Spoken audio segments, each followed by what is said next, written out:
Conversamos con Ricardo Totti, director ejecutivo de la Sociedad Interamericana de Prensa, con sede en Miami, donde dirige el área relacionada con la libertad de prensa y de formación de periodistas y ejecutivos de medios de comunicación.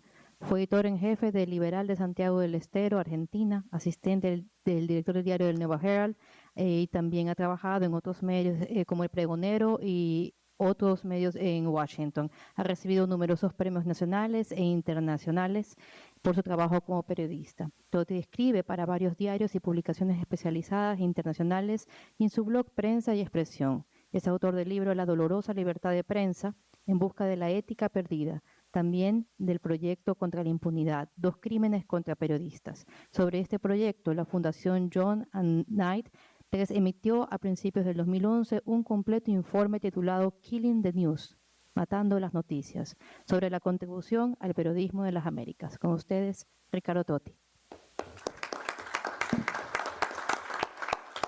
Muchas gracias por permitirme compartir con ustedes. Gracias, Carlos, por permitir a la CIP en esta alianza con el Instituto Internacional. Quiero complementar lo que se ha dicho acá, pero desde una perspectiva tal vez no tradicional de la libertad de prensa, especialmente porque hemos dado bastantes datos.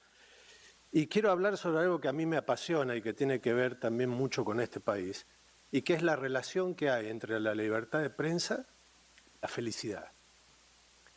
Y digo esto porque creo que los dos conceptos a veces se toman como temas abstractos, pero son realmente tangibles y medibles. Por un lado tenemos la Constitución, nuestra Constitución en este país, que nos defiende y resguarda la libertad de prensa a través de la primera enmienda. Y también tenemos la Declaración de la Independencia, donde se estipula justamente que el derecho a la vida, el derecho a la libertad y la búsqueda de la felicidad, dice la Declaración, son los aspectos inherentes que hacen también al libre albedrío con el que hemos sido creados. Y justamente Thomas Jefferson, en aquella declaración, trató de explicar que el gobierno tiene la obligación, justamente, de permitir y crear todos los mecanismos posibles para que todos podamos alcanzar la felicidad. Si uno hace realmente en este momento, por todo lo que ha dicho acá Feli, lo que ha dicho Maldonado, lo que ha dicho Cando, y todavía lo que nos falta por decir, y si hacemos un paneo general de lo que puede estar como un dron que pasamos por América, por toda América, podemos ver realmente la relación que hay entre libertad de prensa y felicidad. Y esto es, todos los índices que remarcan la felicidad, desde el de la UNESCO y de varias otras instituciones, y de la ONU especialmente, señalan que hay varios países donde en América hay felicidad, o hay mayores niveles de felicidad. Son estos: Costa Rica, Uruguay, Colombia, Estados Unidos, Canadá y Chile. Y coincidentemente en todos estos países hay algunos valores o patrones de conducta normales de esas democracias. Primero, hay mayores posibilidades económicas, si es que uno mide la felicidad por lo que le entra al bolsillo, y si uno mide la felicidad por la falta de carencias y carestías, como por ejemplo tiene en este momento el pueblo de Nicaragua, el de Venezuela, el de Cuba. Y obviamente hay elecciones libres, es decir, sin cortapisas, más allá de que haya noticias falsas, que haya bots, que haya cibermilitantes en varios de los países, y también que los candidatos se vivan insultando, creando polarización, y después del día de la mañana ya son todos amigos. Y quedamos nosotros, los ciudadanos, totalmente polarizados. Hay también libertad para expresarse en las calles o en las redes sociales, y sin temor a que uno lo metan en la cárcel. Por ejemplo, el temor que uno siente en Venezuela, donde el tema de la protesta está estipulado en la nueva ley contra el odio, o la que tiene Bolivia, que está estipulado en la ley en contra de la discriminación, o en Cuba, donde la protesta está especificada, no al derecho de protesta, en la Constitución. O, por ejemplo, cuando aparecen estos tipos que justifican que una tanqueta te pase por arriba, como hace poquito José Mujica, el expresidente uruguayo, dijo, bueno, tienen la culpa de ponerse enfrente de las tanquetas. Y también son países estos donde hay felicidad y libertad de prensa, donde existen más incentivos y castigos para todos ante la ley, es decir, para los delincuentes comunes, pero también para los de cuello blanco. Puede ocurrir esto, muchos de ellos terminan en las cárceles de Costa Rica, como varios expresidentes, en Brasil o en Perú, principalmente en Perú, por más que alguien se inmole, como hizo Alan García, tratando de mostrar políticamente que no es corrupto, cuando todos los fiscales que investigan el Lavallato justamente daban evidencias de que había corrupción en la parte de Alan García. Y por supuesto también son países donde hay mayor felicidad, los que nombré antes, donde hay mayor libertad de prensa, pero libertad de prensa implicando también que hay mayor transparencia o obligaciones para los funcionarios, los que administran nuestras pertenencias como ciudadanos, para tener y estar obligados a dar información al pueblo. Pero bueno, no es casualidad también que los índices, índices de la UNESCO, de la ONU y de varias organizaciones, hablan de que no hay libertad de prensa o que los niveles de felicidad son paupérrimos en países como Cuba, Venezuela, Nicaragua, Bolivia, Haití, entre algunos otros países y sobre todo Argentina y Ecuador en épocas recientes, cuando teníamos a Rafael Correa y también teníamos al kirchnerismo. Yo creo que esto no es un tema de ideologías que estamos tratando en esta mesa de hablar de izquierdas, de derechas o de socialistas, porque también en otras épocas Fujimori tampoco había mucha felicidad en Perú o en el Paraguay de Stroessner o en el Chile de Pinochet o en la Argentina de Videla o la de Perón, que eran de otras ideologías como las que tenemos ahora. Pero sí todos sabemos que en Cuba, por ejemplo, la carencia de la libertad de prensa o del derecho de reunión está consagrado en la Constitución. Solo el gobierno tiene el privilegio o el derecho a la libertad o sus derechos, y a los ciudadanos solo les permiten o se les permite tener obligaciones. Eso es lo que estipula la Constitución cubana. En Nicaragua, Venezuela, Bolivia, no hace mucho, como dije, en Argentina y en Ecuador, la libertad de prensa era censurada a través de leyes, de decretos, pero sobre todo en la práctica, como decía Casto, y también lo estaba diciendo Hernán, a través de campañas de propaganda, desinformación, las noticias falsas no son nuevas, o cadenas nacionales donde los presidentes rompían diarios o pedían a la justicia que procese a aquel periodista y lo señalaban con el dedo. Y ponían en la cárcel a cualquier, o ponen en la cárcel a cualquier periodista que opine diferente. Y esto está en que la libertad de prensa no es un problema para los periodistas de los medios. Cuando no la hay, es un problema para la ciudadanía. Esa es la relación que tiene con el tema de la felicidad. Y obviamente hay gobiernos tan populistas que se creen que sin libertad de prensa puede haber felicidad.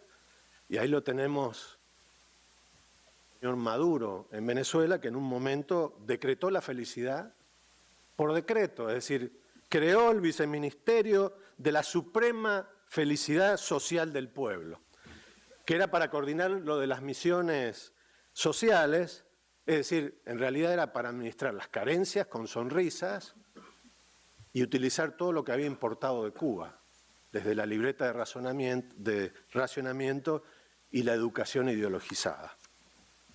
O como cuando Cristina Kirchner creó aquel programa Fútbol para Todos, que era fútbol gratuito en televisión por cable para todo el mundo, sin importarle lo que era la propiedad privada, pero realmente era un espacio de pan y circo para conseguir votos y todas las otras dádivas y subsidios que hizo el peronismo histórico en nuestro país, que utilizaron mucho de eso para combatir la pobreza o crear felicidad, pero en los escritorios, no en la vida cotidiana de la gente. O como cuando decía Bofelli, la Rosario Murillo empezó a poblar de árboles de hojalata Managua, prácticamente como un culto a la personalidad, el sancrismo, y hasta después, luego, decretó que todos los medios tenían la obligación de publicar noticias no contaminadas. Esto era la voz directa de Daniel Ortega, o ella como ministra de Comunicación. Algo que Evo Morales lo hizo, pero con 13 decretos donde obligaba a todos los medios, y obliga todavía, a todos los medios de comunicación a publicar gratuitamente, todo lo que él quiera. O cuando Rafael Correa, diría es el antidemócrata número 1 que hemos tenido en América Latina, entre otros, que estableció que por ley, que la información era un servicio público, como el agua o la electricidad. Entonces el gobierno, así como ante una emergencia sanitaria podría clausurar la electricidad o el agua potable, también lo podría hacer con la información que no le era favorable a él. Y luego, bueno, está el queridísimo, entre comillas, Hugo Chávez, el gran populista de todos,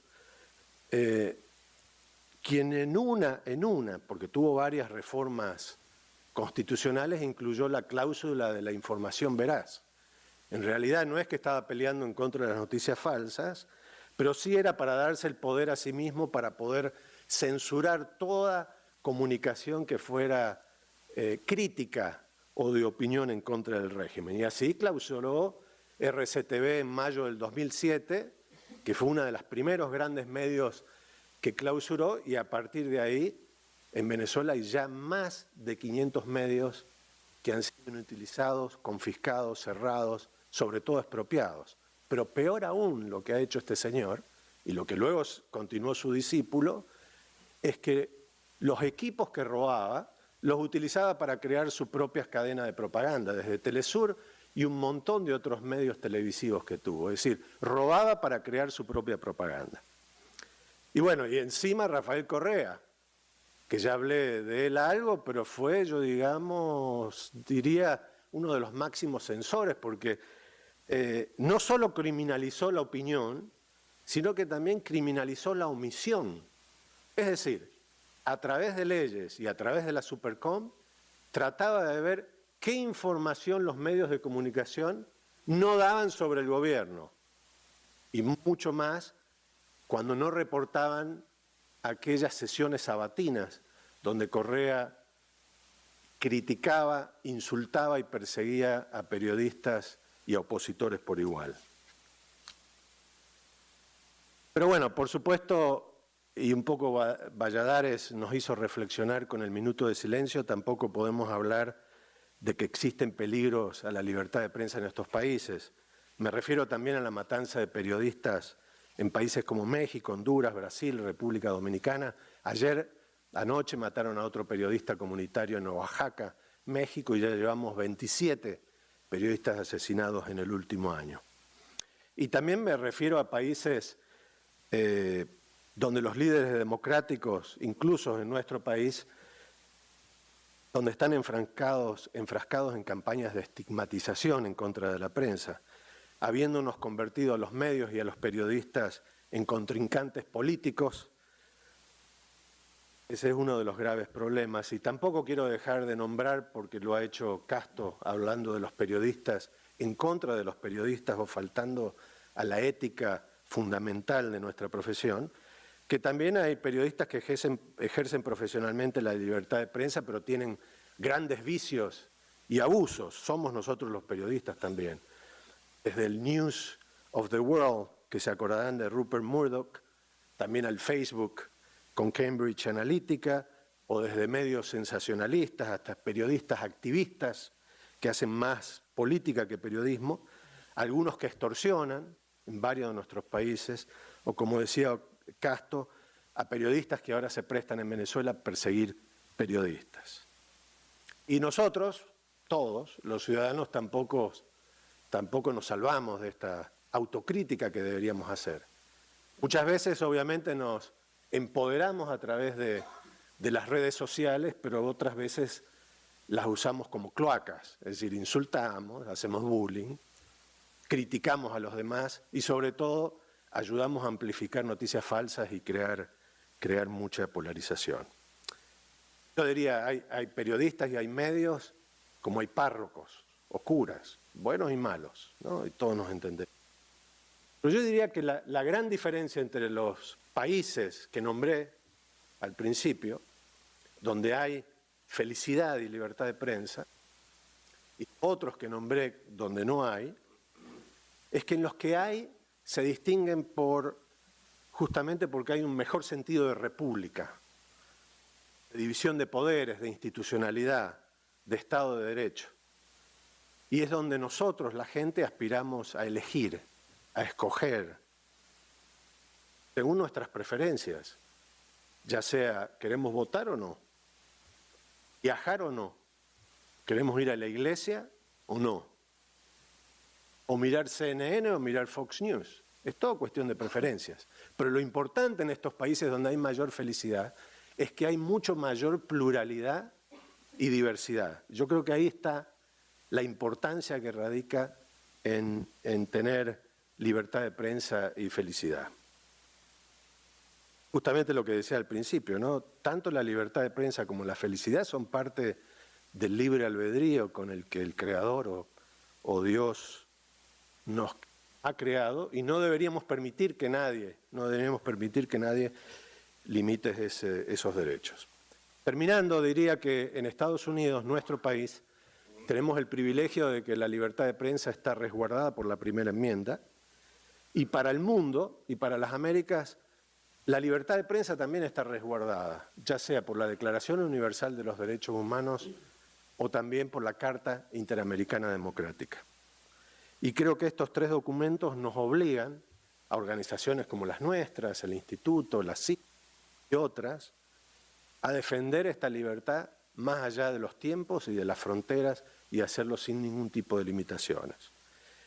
Creo sobre todo que tenemos la obligación personal, los periodistas, en forma profesional, de defender la libertad de prensa y promoverla, porque los hechos demuestran que la libertad de prensa contribuye, como ya han dicho muchos aquí, a construir democracia y nos da mejores herramientas para buscar lo que la Declaración de Independencia nos pide, buscar la felicidad. Gracias. Muchísimas gracias, Ricardo.